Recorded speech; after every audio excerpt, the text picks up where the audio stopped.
היה לי חלום טוב. אוקיי. חלמתי על טקס סיום שלי בתיכון. אוקיי. לא יכולתי להוריד את העיניים מקובי החתיך שהייתי מאוהבת בשנים. אמרתי לה שאני מאוהבת במישהו אחר. שנייה, יש לך משהו לשתות? מה את מקנה עכשיו שהוא איתי? את רוצה את חבר שלה בוגד בה? היא דודה שלה.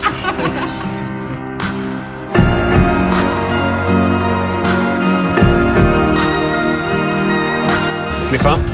כן. אפשר לקבל את מספר הטלפון שלך? ישר ולעניין, אה? אני רק רוצה לשלם לך.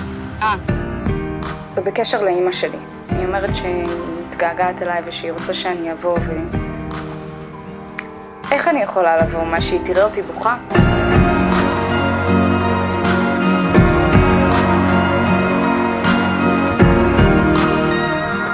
את הכי מתוקה בעולם, את יודעת? אתה יודע שאתה יותר, נכון?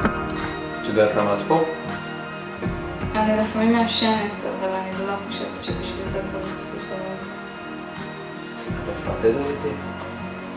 ואם כן, אז זה ממש לא רלוונטי.